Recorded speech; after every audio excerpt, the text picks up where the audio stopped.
이 친구래. 이 아저씨 때 이제 백제가 막 해외로 진출하는 일이 벌어져. 근데 진출을 그냥 해 떨어가면 못 믿겠지. 뭔가 나라의 기틀이 마련돼 있고 왕권이 강했기 때문에 그렇다. 자, 오늘은 삼국의 문화에 대해서 이제 살펴보도록 하겠습니다. 우리가 지난 시간까지 이제 고대 국가에서 고구려, 백제, 신라, 그리고 이제 가야, 이제 연맹까지 살펴봤어요. 이제는 그 삼국시대의 문화에 대해서 이제 살펴보도록 할게요. 교과서는 70페이지에서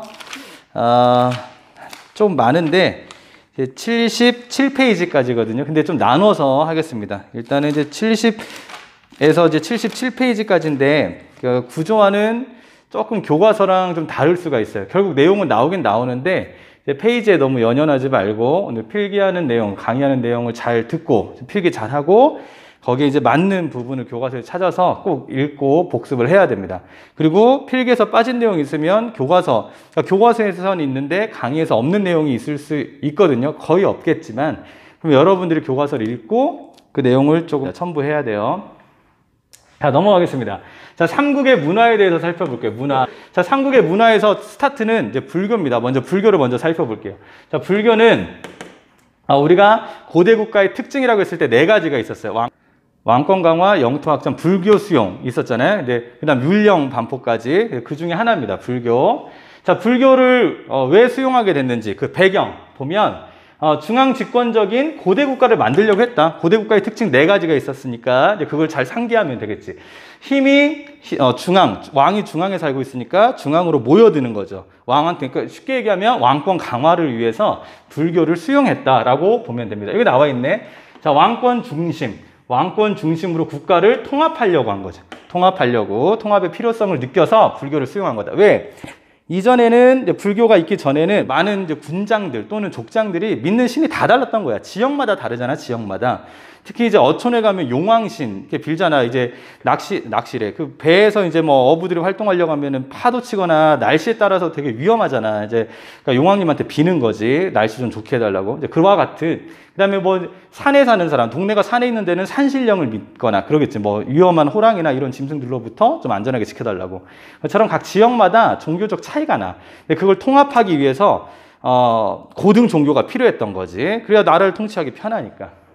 자, 이제 수용 시기를 보겠습니다. 시험에는 보통 요게 많이 나옵니다. 요거 또 많이 나와요. 자, 수용 시기인데, 자, 고구려가 먼저 받아들이죠. 고구려가 소수리망 때. 소수리망이 이제 거의 4세기가 되겠죠. 4세기. 이 아저씨도 4세기 거의 후반입니다. 4세기 후반. 얘만 좀 늦어. 얘만 거의 6세기 때라고 보면 돼. 자, 고구려에서는 첫 번째 소수리망 같은데, 소수리망 때 불교를 받아들인다. 라고 해서 전진이라는 나라, 이것도 이제 했기 때문에 거의 복습한다라고 생각하면 돼. 전진이라는 나라에서 승려 순도가 와서 불교를 전해줬다. 되게 순한 승려 순도가 왔다라는 거. 소수리망은 이 외에도 불교 수용 외에도 율령을 반포했고 그다음 태학을 설립했다라는 것까지 같이 잡고 가야 돼. 소수리망 하면 무조건 세 가지가 나와. 불교 수용, 율령 반포, 태학 설립. 그 다음에 이제 나오는 왕이 조카라 그랬잖아. 광개토 대왕. 라는 거. 자, 백제로 넘어갈게요. 백제는 백제 전성기 4세기 근초광. 초고 근초광인데 근초광 한 일 너무 많잖아. 근데 그 다음에 우리 친명 아저씨는 한 게 딱 하나밖에 없어. 너무 땡큐해. 불교 불교 수용밖에 안 한 거야. 자, 불교도 동진에서 불교를 했다. 동진은 중국이 이때 나눠져 있었다 그랬어. 이것도 마찬가지야. 나눠져 있는 거야. 북쪽과 남쪽으로. 이 중에 동진은 남쪽에 있는 나라. 남쪽이 오리지널 중국. 지금으로 얘기하면 한족들. 그러니까 문화가 되게 뛰어났겠지. 여기에서 이제 불교를 받아들였어요. 마라난타, 우리 스님 마르난타 해서 마라난타 이렇게 기억하라 그랬고. 자, 신라가 좀 더 독특한데 신라는 사실 요것만 알면 돼. 이제 불교 수용은 버풍왕 때 이차돈이라는 사람이 순교를 해가지고 공인을 했잖아. 이차돈 목을 딱 잘랐더니 목에서 우유빛깔이 나오고 꽃비가 떨어지고 막 했다라고 했는데 사실 이전에 눌지왕, 정확히 얘기하면 눌지 마리간이겠지. 왕이라는 칭호는 지증왕 때 썼으니까 눌지 마리간 때 무코자라는 사람이 불교를 전교해줍니다. 전교라는 것은 전해주는 걸 얘기하는 거야. 불교를 전해줬지만 당시에는 시족 사회가 너무 강했기 때문에 각 족장들이 너무 강했기 때문에 불교를 받아들이지 못했어. 그냥 자기가 믿고 있는 그 신을 믿지 말라는데 누가 좋아하겠어, 귀족들이. 그래서 이때 못 받아들였는데 버풍왕 때 가서야 이제 이차돈의 순교로 받아들였다라는 거, 공인했다라는. 중요합니다. 이 세 가지는 엄청 중요하기 때문에 잘 잡고 가야 돼. 나머지는 조금 이거보단 덜 중요합니다. 그래도 봐야 되겠지? 자, 불교의 발전인데 처음에는 왕권 강화 목적으로 받아들였다 그랬잖아. 그래서 왕실하고 귀족 중심으로 받아들입니다. 왕실 중심으로 받아들였다는 것은 왕직부를 통해서 알 수 있지. 부처님을 왕하고 동일시해버린 거지. 그래서 이제 왕실이고 귀족도 마찬가지야. 뒤에서 나오겠지만 이따가 설명할게. 뒤에 나오니까. 자, 얘네들 중심으로 받아들였어. 그러니까 민중들은 아직 잘 몰라. 그 불교 경전도 어렵잖아, 사실은. 그러니까 처음에 불교를 받아들인 거는 교종이라는 거야. 이제 이거는 통일신라 때 가면 다시 할 겁니다. 다시 할 거야. 통일신라의 불교에서. 근데 교종이라는 것은 교종이 있고 불교 당시에 지금도 마찬가지겠지만 교종이 있고 선종이라는 게 있어. 교종은 공부하는 거야. 경전을 가지고 경전 다 한자로 돼 있잖아. 어렵잖아. 지금도 한자 어렵지만 옛날에도 어려웠거든. 똑같아. 그래서 일반 백성들한테는 한자 글을 읽기가 너무 어려웠단 말이야. 그러니까 교종이라는 것은 경전을 읽고 공부하면 부처가 될 수 있대. 근데 아무나 못하겠지. 이거 같은 경우는 부처가 될 수 있는 사람이 정해져 있어. 이게 교종이고, 선종 같은 경우는 야, 공부 필요 없어. 기도만 하면 돼. 열심히 기도하다가 깨달으면 되는 거야. 깨달음, 참선이라 그러거든. 그런 거 하는 거야. 그러니까 이거는 믿기가 쉽겠지. 나중에 얘네 둘이 이제 싸워요. 이렇게 둘이 싸워. 근데 처음에 신라나 이제 처음에 받아들인 종교는 대부분 다 교종입니다. 교종. 공부를 해야 되니까 왕실하고 귀족들밖에 글 모르니까 얘네들 중심으로 받아들였겠지. 그리고 얘네 중심으로 했는데 국가적 신앙으로 확대했다는 얘기는 교종의 이런 불교가 일반 민중들한테도 퍼진 거야. 물론 잘 몰라. 그냥 일방적으로 얘네들이 얘기하는 걸 받아들이는 거지. 왕이 곧 부처래. 와, 그렇구나. 그냥 이렇게 되는 거야. 그냥 귀족 중심은 그냥 설명할게, 여기서.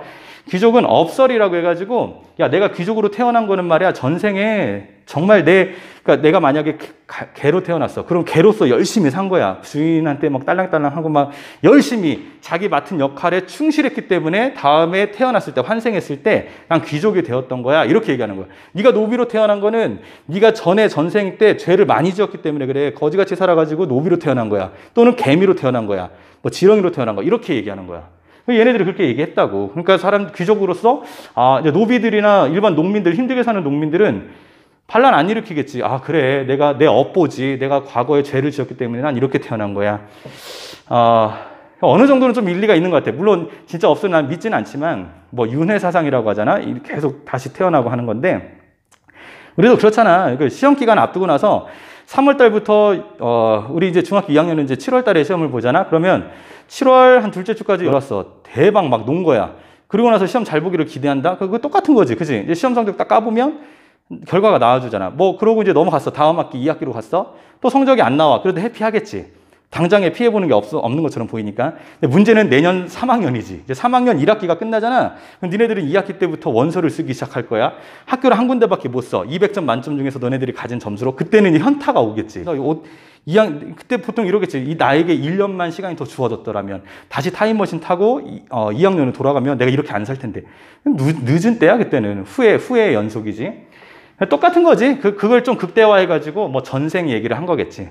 그러니까 지금 미래를 보고서 준비를 해야 될 것 같아. 그냥 현재 만족해가지고 막 랄랄라 이렇게 살면 나중에 진짜 후회할 때가 와. 그래서 전에도 얘기했잖아. 하고 싶은 게 있고 해야 될 게 있는데 해야 될 걸 먼저 해야 돼. 지금은 너네들 고3까지는 고3 1학기? 아니 고3 2학기까지도 좀 신경을 써야 될 것 같아. 왜냐면 수시로 간다는 보장이 없기 때문에. 그때까지 딱 5년, 그렇게 긴 시간이 아니에요. 근데 5년으로 인해서 앞으로 평생을 뭐 공부 잘한다고 행복하게 사는 건 아니지만 행복하게 살 수 있는 확률이 높아지는 거야. 이해했니? 그러니까 공부를 잘한다고 해서 무조건 행복한 건 아니야. 근데 공부를 잘하면 조금 내가 하고 싶은 걸 할 수 있는 확률이 높아지는 거야. 오케이? 공부를 안 하면 완전 떨어지는 거지. 확률이 떨어지는 거야. 나 놀이기구를 잘 안 타. 타면 진짜 잘 타거든. T-익스프레스 막 완전 즐겨하는 사람인데 웬만하면 잘 안 타. 그냥 그걸 타면 내가 죽을 확률을 높이는 거잖아. 사고 확률이 높아지잖아. 그지? 바이킹 타다가 이 상태에서 멈췄어. 뭐 그러면 사고 날 확률이 크잖아. T-익스프레스 타다가 막 이렇게 막 돌다가 이 상태에서 멈췄다고 생각해봐. 그지? 그런 사고 확률을 높일 필요가 없잖아. 공부해야 돼. 평소에 대비하라는 얘기야. 자, 성격 볼게. 성격은 왕실과 귀족 중심이었다가, 성격이래. 발전은 왕실과 귀족 중심으로 했다가 국가적 신앙으로 이제 확대된 거잖아. 그러니까 국가에 유리하게끔 불교를 해석하는 거야. 그래서 성격도 그렇게 바뀔 수밖에 없어. 그래서 불교는 국가, 호는 지킨다는 얘기야. 국가를 지키는 거. 그리고 호국 보훈의 달 이렇게 얘기하잖아요. 6월달 특히 6.25 있고 해가지고 호국 불교야. 호국 불교. 불교가 국가를 돕기 위한 역할을 하는 거야. 원래 불교는 살생하면 될까 안 될까? 안 돼. 지나가는 지렁이나 개미도 밟아서 죽여서는 안 된단 말이야. 근데 이때 원광법사가 세속 5개라는 걸 얘기해가지고 임전무퇴라는 걸 얘기해. 싸울 때는 전쟁에 임할 때는 퇴각하지 말라는 거야. 퇴각이란 없다는 얘기야, 군인은. 야, 그걸 불교에서 얘기하면 이상하잖아, 사실은. 사람 죽이란 얘기 아니야. 근데 그만큼 이 불교가 받아들일 때 얘네들한테 유리하게 받아들인 거야. 이제 국가에 맞게끔. 그 토착하라고 해야 되나? 토착은 아니고 사실 원래 불교는 이게 아니야. 인도에서 석가모니가 그러니까 고타마 시타르타가 본명인데 그 아저씨가 만들었던 불교는 그냥 철학이야. 철학. 깨닫는 거야. 인생은 다 무념무상 아무것도 아니구나. 이걸 깨닫는 거거든. 인간에게 왜 어려움이 있냐? 욕심이 있어서 그렇대. 뭔가를 막 바라니까 그걸로 인해서 내가 고뇌에 빠진다는 거지. 그래서 욕심이고 뭐고 없다. 우리는 아무것도 없는 존재야. 욕심 부리지 마. 이게 철학인데 이게 중국으로 가면서 중국에 특히 남북조로 갈려져 있었다 그랬잖아. 특히 이제 북조. 이 북쪽으로 가면서 이 오랑캐들이 세운 나라거든. 근데 걔네들이 불교를 되게 많이 받아들여. 왜냐면 원래 중국은 유교 국가였는데 유교적으로 보면은 이 북방 민족은 오랑캐들은 나쁜 놈들이거든.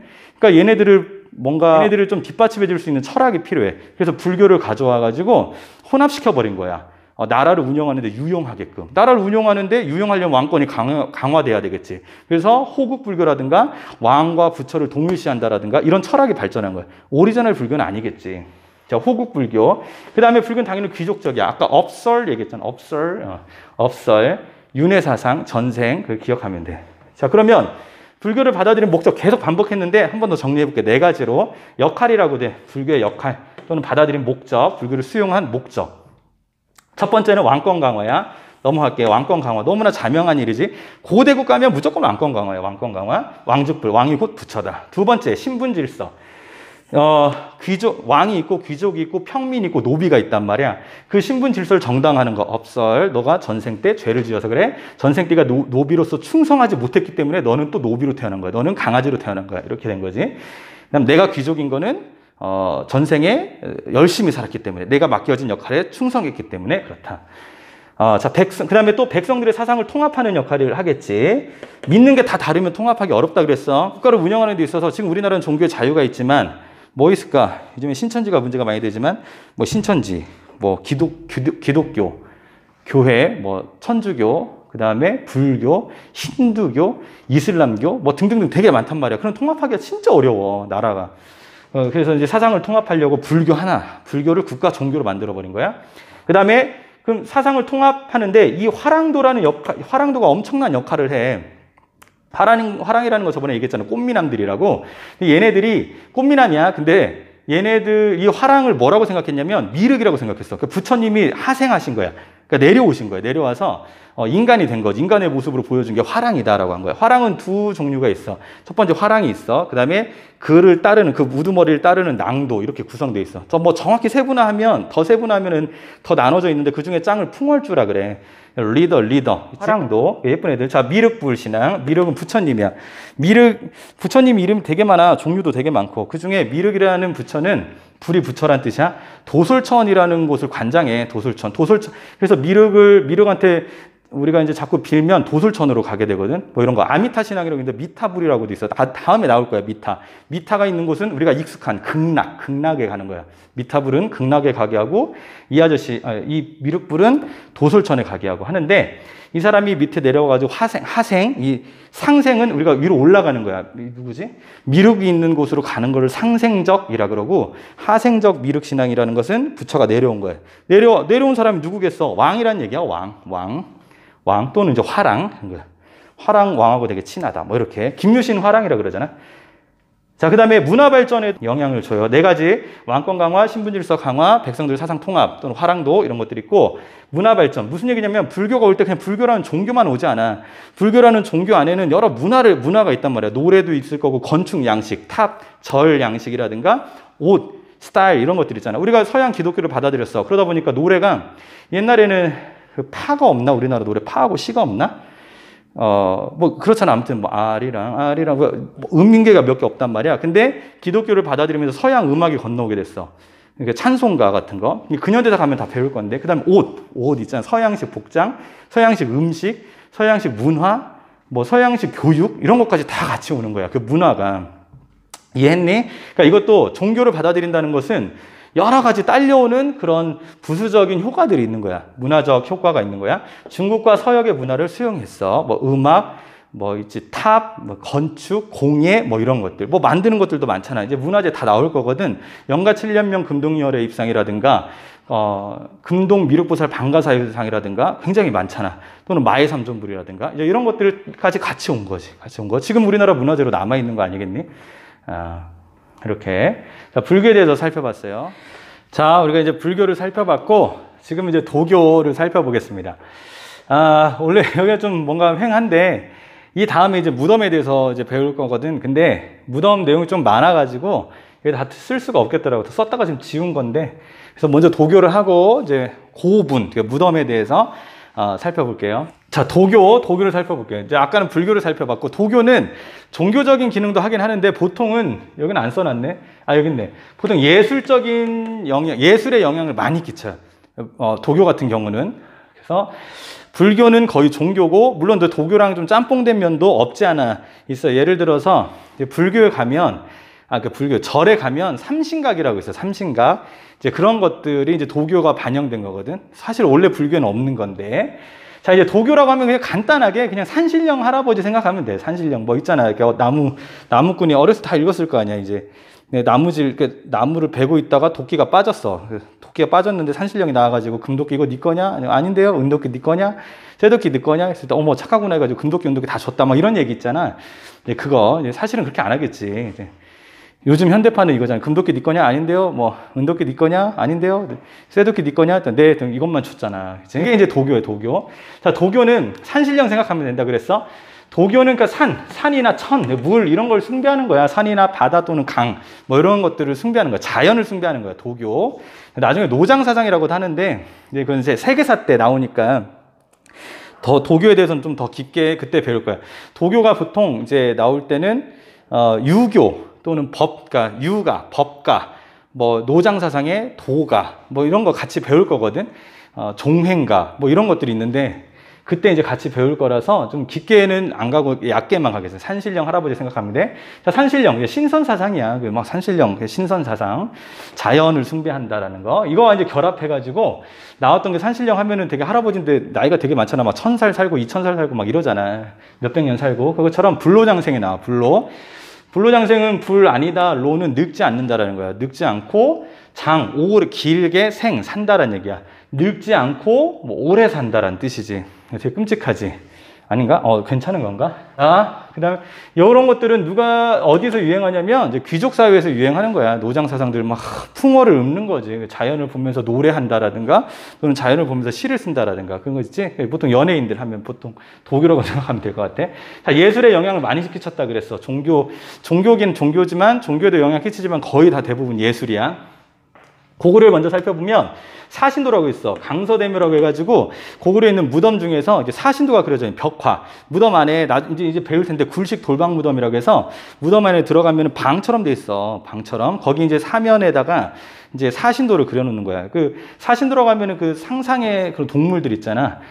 왼쪽엔 청룡, 백호, 주작, 뭐 현무 이런 것들. 그게 사신도야. 그 다음에 연개소문이라는 이제 아저씨가 있는데 왕은 아니야. 왕은 아니고 신하인데 나중에 정변을 일으켜. 고구려의 신하였는데 뭐 잘 알지? 요즘에 얼마 전에 조인성이가 영화 찍었던 있잖아. 뭐더라? 안시성? 근데 그거 나오는데 거기에서도 안시성, 조인성 말고 그 배우 이름 모르겠네. 아무튼 거의 대빵인 사람, 왕은 아니지만 대빵인 사람 연개소문이거든. 자, 연개소문이가 정변을 일으켜가지고 왕을 몰아내버려. 자기가 왕을 안 하고 다른 애를 이제 왕으로 앉혔단 말이야. 보장왕이라고 앉혀버려. 그리고 나서 국가를 운영하려고 하는데 그 왕을 몰아낸 왕의 귀족들, 그러니까 왕의 편에 섰던 귀족들이 대부분 종교가 불교였거든. 불교.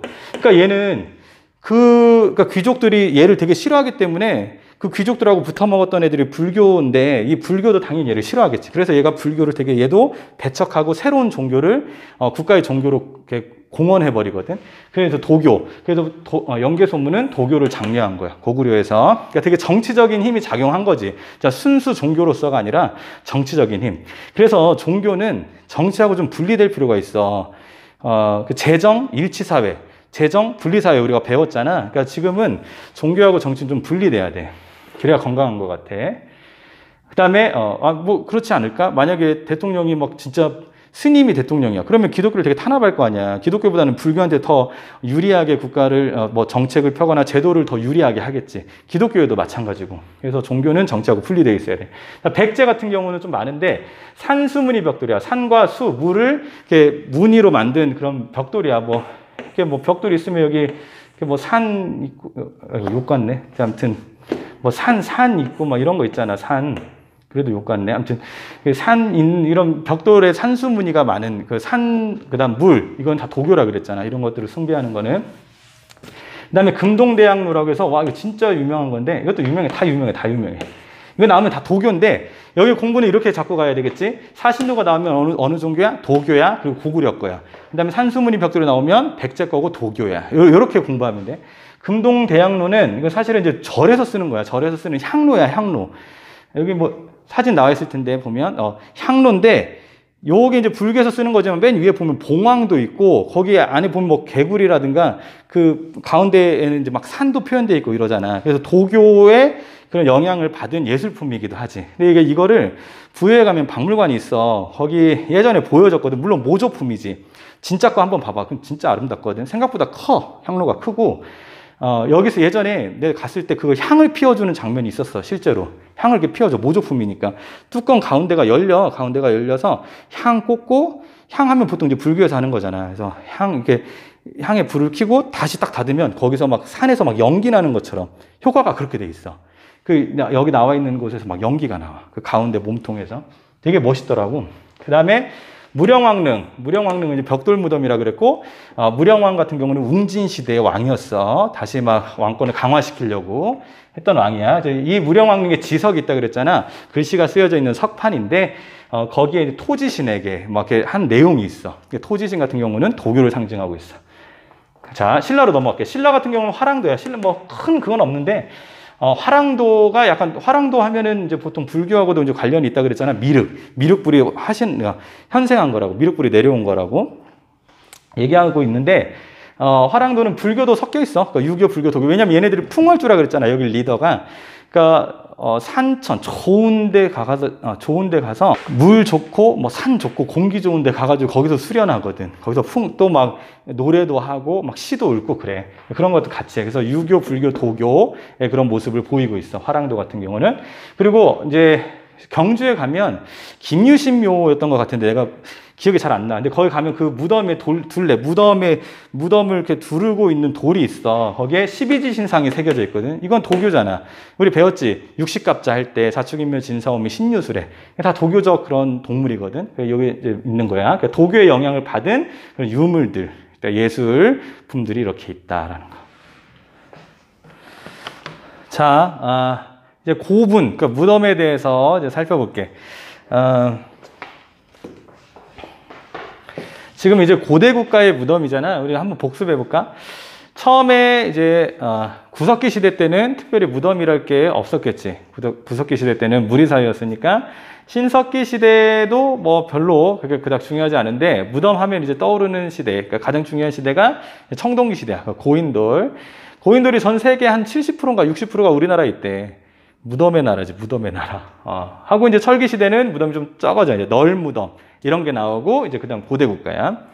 자, 이제 무덤의 배경. 무덤을 왜 만들었냐. 그가 중요한데, 이제 그 사람을 기리는 것도 있고, 그렇잖아. 보고 싶으니까 기리는 것도 있지만, 지금 우리가 남아있는 이런 무덤들은 대부분 더 귀족들이나 왕이야. 그러니까 일반 서민들 같은 경우는 돈도 없기 때문에 이 무덤을 만들지도 못했고 쉽지 않았었어. 그래서 그냥 조그마한 산에다가 이렇게 막 조선시대 때 가면 되게 많잖아. 우리나라도 많고. 근데 예전에는 막 일반 서민들 같은 경우는 이런 아무튼 무덤에 혜택도 없었던 거지, 죽어서도. 좀 아쉬운 부분인데, 거의 다 귀족들이나 왕, 이런 무덤들이 많이 남아있고, 그런데 이제 부장품도 많으니까 역사적 가치가 있지. 일반 서민들 같은 경우는 그게 좀 없고. 자, 이제 보겠습니다. 자, 배경은 죽은 뒤에도, 그러니까 사후, 그러니까 죽은 후에도 부와 권력을 유지하려는 욕구에 의해서 만들어진 거야. 그러니까, 좀 욕 같은데 계세 사상이라고 있어. 계세 사상. 그러니까 세계가 세상이 연결돼 있대. 그러니까 죽어서도 계속 세상이 이어진다라는 얘기거든. 그러니까 그런 사상에 의해서 이제 이집트에 되게 큰 무덤 있잖아. 피라미드 같은 거. 그런 것들이 이제 그 계세 사상에 의해서 만들어진 거야. 죽음 이후에도 세상이 이어진다라고 하는 것. 고구려에 보면 이제 고구려 먼저 볼게요. 고구려 백제 신라 가야야. 고구려의 이제 대표적인 맨 처음에 나왔던 무덤이 이제 계단식 돌무지 무덤이야. 돌무지 무덤 배웠어? 그냥 돌을 이렇게 싼 거야. 이렇게 차례대로. 이게 땅이거든. 땅이야. 땅인데 돌을 이렇게 쌓고 쌓는 거야. 계단식으로. 그래서 계단식 돌무지 무덤이라 그래. 그치? 자, 이거 같은 경우는 여기 보면 얘도 계단식 돌무지 무덤이지. 백제도. 그러니까 이 무덤을 통해서 무덤을 통해서 알 수 있는 사실 또는 추측해 볼 수 있는 게 이 건국 신화를 뒷받침해 준다는 것을 알 수 있지. 건국 신화. 그러니까 얘네 같은 민족이구나. 부여에서 고구려가 나왔고 고구려에서 백제가 나왔구나 하는 이제 그 증거가 되겠지. 대표적으로 이게 장군총이 있대. 장군총. 장군총 이제 뭐 장수왕 거라는 설이야. 설. 태왕릉이라고 또 따로 있는데 그건 광개토 대왕일 거라는 추측이고. 거의 이제 추측이야. 추측. 그다음에 시간이 지나 이제 고구려 초기에는 이랬는데 시대가 조금 흐르고 이제 몇백 년 정도 흐른 다음에 굴식 돌방 무덤이라는 게 만들어져. 굴식은 굴 스타일이라는 뜻이야. 동굴. 입구가 있잖아. 동굴에는 굴식 돌방, 돌로 만든 방 네모난 거야. 그러니까 이게 무덤이야. 이게 입구가 있잖아. 이거 흙이야. 흙으로 이렇게 쌓은 거야. 흙으로 쌓은 거고 여기 입구가 있지. 쭉 들어가면 방이 있는 거야. 이게 되게 2차원적으로 그렸지만 3차원적으로 생각해 보면 될 것 같아. 이렇게 방이 있는 거. 무덤이지. 굴식 돌방 무덤. 자, 여기는 당연히 여기 방이 있다 보니까 방이 있으니까 여기다가 사면이 벽이니까 여기다 이제 그림을 그렸겠지. 벽화가 있어. 대표적으로는 이제 무용총, 쌍용총, 강서구분, 이렇게 있대. 무용총 같은 경우는 수렵도 같은 게 있고, 이제 뭐라고 해야 되지?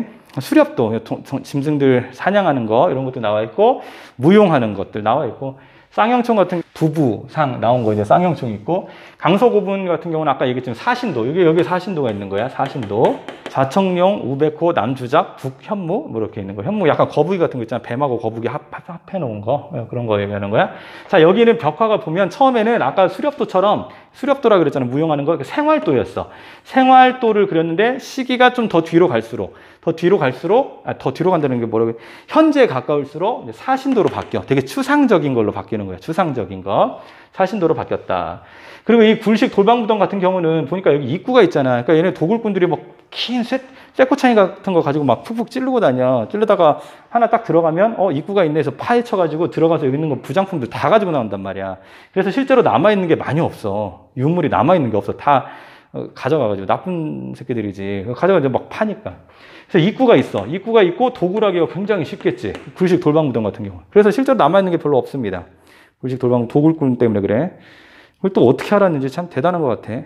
그 다음에 이제 백제로 넘어갈게. 백제 같은 경우는 수도가 세 번이라고 그랬잖아. 3개. 처음에 한성이었다가 장수왕한테 대직에 깨지고 웅진으로 옮겼지. 계로왕 죽고 나서 문중왕 때 옮겼다가 웅진이라는 데가 공산성이 되게 작다 그랬어. 국가적으로 되게 전성기를 이끌기에는 조금 작은 동네야. 그래서 이제 사비, 현재 부여, 그러니까 행정구역상으로 부여인 사비로 성왕 때 옮겼잖아. 그래서 이 세 시기로 좀 살펴볼 거야. 첫 번째. 한성에서는 계단식 돌무지 무덤이 이제 발견이 돼. 송파구에 가면 있어. 송파구 석촌동에 가면 고분이 있습니다. 똑같이 생겼다라는 거. 지도 보이죠? 그다음에 웅진으로 이사해서는 이제 무덤이 한 2종류인데 첫 번째는 역시 얘도 이제 발전하는 거야. 발전해서 굴식 돌방 무덤을 이제 갖추고 있어. 부여래. 공주에 가면 송산리에 이제 있고요. 그다음 굴식 돌방 무덤 이거랑 똑같기 때문에 상리학은 패스. 벽돌 무덤이라는 게 독특하지. 벽돌 무덤. 이거 같은 경우도 중요하겠네. 이렇게 나오니까 건국 신화를 뒷받침해 준다. 자, 벽돌 무덤. 특히 이제 벽돌이라는 것은 우리나라보다는 중국의 영향을 받았다라는 걸 알 수 있다 그랬지? 나왔네. 중국의 남쪽 오리지널 한족의 영향을 받았다라는 거. 벽돌 무덤의 대표적인 벽돌 무덤으로는 무령왕릉이 있다라는 거. 벽화가 근데 이건 벽화가 없어. 헷갈리면 안 돼. 벽화가 없다라는 거. 벽돌에다 벽화 그리기가 진짜 쉽지 않잖아. 지금이야 그리겠지만 이때는 쉽지 않았나 봐. 그래서 그냥 벽화가 없다. 이렇게 알면 돼. 그 외에도 여러 가지 있지. 뭐 석수도 있었고 그다음에 지석도 발견되고 했던 거. 그다음에 일본 금송으로 목관 만들었다라는 거. 넘어가고 자, 사비로 갔을 때는 여전히 굴식 돌방 무덤이 계속 이어지는 거야. 이게 선진적이니까. 무덤인데 좀 작고 세련되어졌다. 중요하지 않습니다. 자, 신라로 가면 자, 신란 이거 엄청 중요해. 이거 시험 문제 진짜 많이 나오거든. 거의 1타야. 요것도 그렇고. 자, 돌무지 덧널 무덤이야. 돌무지라는 말은 똑같아. 그냥 돌을 쌓았다는 얘기야. 돌을 쌓았어. 그리고 덧널이 있다는 얘기인데, 자, 덧널이 뭐냐면 요거예요. 요렇게. 자, 이게 무덤인데, 보면 여기에 시신이 들어가 있고, 여기는 이제 그 시신이래. 그 생존, 얘가 살아 생전에 되게 아꼈던 그런 물품을 여기다 보관해 주는 거야. 이것도 관이라 그러잖아. 곽이라 그러잖아. 관이라 그러고, 여기를 한 번 더 이렇게 널을 만드는 거야. 덧널을 만든 거야. 덧널이고, 돌무지, 돌을 쌓았어. 여기다가 이제 돌을 이렇게 쌓았어. 이건 흙이야, 흙. 자, 이게 덧널, 그러니까 여기 시신 안치하고 묵과에다가 그다음에 여기 덧널을 만들고 여기다 돌을 막 쌓고 그 위에다 흙을 한 거야. 자, 그러면 시간이 지나면 야, 이게 나무로 쌓은 건데 이게 무게를 견딜 수 있을까? 돌하고 흙하고 못 견디겠지. 결국엔 부서져 버린단 말이야. 자, 이거 특징. 입구가 없어, 입구가. 그러니까 도구를 하기가 어려운 거야. 도구를 못 해. 하려면 포크레인으로 다 파내야 되는데 도구를 하는데 사람들이 다 보게끔 포크레인으로 팔 수는 없잖아. 그래서 도굴이 안 돼서 이거 같은 경우는 유물이 많이 남아 있어. 대표적인 예가 뭐 천마총 같은 거 있단 말이야. 천마총. 호우명 그릇, 호우총에서 호우명 그릇 하면은 기억나야 되는 것들 있지. 광개토대왕, 그 다음에 신라, 내무랑 이런 거 잘 알아야 돼. 천마총 같은 경우가 그래서 다 발견되는 거야. 그 다음에 시간이 지나, 이제 돌무지 덧널 무덤에서 얘도 시간이 지나면서 역시 선진적인 굴식 돌방 무덤을 계속 가져갑니다. 이것도 통일신라 무렵, 통일 이후에도 계속 가지고 가는데 조금 작아지고 역시 세련되겠지. 그 다음에 김유신묘처럼 둘레에다가 12지 신상도 하고 좀 다양한 모습들이 보여지고 또 하나 이제 통일신라 이후에는 화장하는 모습도 생겨. 이 화장이라는 것은 시신을 불러 태우는 거잖아. 요즘 많이 하잖아. 그냥 이걸 다 무덤으로 만들면 대한민국 사람 지구에 살 곳이 없잖아. 그래서 이제 화장이 참 좋은 것 같은데 이것도 이제 불교에서 하는 거야. 불교의 영향을 받아서 한 게 이제 화장이다라는 거. 화장. 자, 대표적인 무덤이 있는데 무덤이라고 하기엔 그렇지 이제 화장했으니까 문무왕은 삼국을 통일한 왕이야. 저번에 잠깐 언급했지만 김춘추 아저씨가 태종 무열왕이라 그랬고 열심히 이제 당나라한테 가가지고 나당 연합을 결성한 왕이거든. 다음 시간에 배울 거야. 그 나당 연합을 결성해서 결국 백제 때리고 고구려 때린 왕은 그래서 이제 통일을 한 왕은 여기 문무왕이야, 그 아들. 근데 문무왕이 죽고 나서 자기를 화장하라 그랬어. 자기가 이제 용이 되어가지고 신라를 지키겠다고. 그래서 화장한 거를 저기 경주 앞바다에다가 경주 앞바다에다가 이렇게 뿌려달라 그랬어. 그래서 바다의 중간에 있는 능이라고 해서 그 바위가 있거든. 바위가 막 십자 모형으로 이렇게 돼 있는데 그 용이 이렇게 지나다니는 길이래. 대왕암이라 그래. 대왕암. 이걸 통해서 알 수 있는 거. 내가 죽어서 용이 되어서 지켜줄게. 호국 불교의 영향을 받았다라는 거. 여기 가보면 되게 좋아. 나도 이렇게 후배 선생님하고 갔었거든. 좀 몇 년 됐는데 여기 한번 꼭 가보고 싶었어. 막상 갔는데 생각보다 작아. 근데 생각보다 작은데 멋있어. 그 바닷가에서 보면. 그 바닷가 보면 막 아무튼 횟집이라고 해야 되나? 임시로 설치한 횟집들이 되게 많아. 근데 낮에 가서 그런가 다 문 닫아 있더라고. 그래서 지금 뭐 먹을까? 경주까지 갔는데 그래서 뭐 먹어? 이삭 토스트 먹었어. 이삭 토스트. 선글라스 끼고 폼은 다 잡고. 근데 되게 맛있었던 기억이다. 여기 가면 그거밖에 기억이 안 나. 근데 실제로 보면 되게 멋있어. 신라는 돌무지 무덤 꼭 잡고 가야 되고, 그 다음에 신라 통일 이후에는 이제 불교의 영향으로 화장을 했다라는 거. 대표적인 거는 대왕암이 있다. 문무왕 해중릉이 있고. 자, 가야 같은 경우는 별로 볼 게 없어요. 그 가야는 대형 고분군이 되게 많이 발견됐어요. 아직도 연구가 많이 필요한 영역인 것 같은데, 김해하고 고령에 가면 되게 많이 있다고 합니다. 그 김해 같은 경우는 김해하면 떠올라야 되는 가야가 전기가야 연맹체로 금관가야고, 그 다음에 고령 같은 경우는 대가야, 후기가야 연맹체였다. 그리고 금관가야를 멸망시킨 왕은 신라의 법흥왕이고, 그다음에 고령에 있었던 대가야를 멸망시켰던 왕은 신라의 진흥왕이었다. 그리고 멸망당하기 전에 이 대가야가 신라랑 잠깐 혼인관계를 맺었었지. 근데 변복 사건이라고 해가지고 옷에 좀 문제가 있었거든. 그러니까 뭐 이제 신라 공주랑 이제 결혼하는 거지. 정확히 얘기하면 공주가 아니었지만 결혼할 때 신하들이 막 같이 올 거 아니야. 100명 정도가 왔었나? 올 때 신라인들 옷을 입고 오는데 가야 애들이 야 신라인 옷 입지 마. 그러고 가야 옷으로 갈아입혀 버린 거야. 이제 그걸로 이제 신라가 빡친 거지. 열받아가지고 야씨 니네랑 동맹 안 할래 해가지고 결혼을 이미 했나? 그건 잘 모르겠는데 아무튼 그게 동맹이 파기되는 사건이 있었지. 그리고 다시 가야는 백제랑 이제 친구가 된 거지. 왔다 갔다 하는 거죠. 그래서 이제 대가야도 진흥왕 때 없어졌다. 자, 오늘 우리가 삼국의 문화에서 불교 살펴봤고, 도교 살펴봤고, 무덤, 고분까지 이제 살펴봤습니다. 다음 시간에는 살펴볼 게 좀 더 많은데, 많을 수도 있고 적을 수도 있고, 다른 나라와 이제 고구려 백제 신라에서 이제 신라의 그런 문화 특징들, 대외 교류에 대해서 살펴볼 거예요. 특히 일본에다가 어떤 영향을 끼쳤는지, 일본에 누가 가서 뭐를 전달해 줬는지, 전파해 줬는지 이걸 살펴볼 거고, 두 번째로는 각 나라에 있었던 그런 예술품들이라고 해야 되나? 뭐 건축물, 뭐 예술품, 탑, 불상, 뭐 그림, 글, 뭐 이런 것들 좀 살펴보도록 하겠습니다.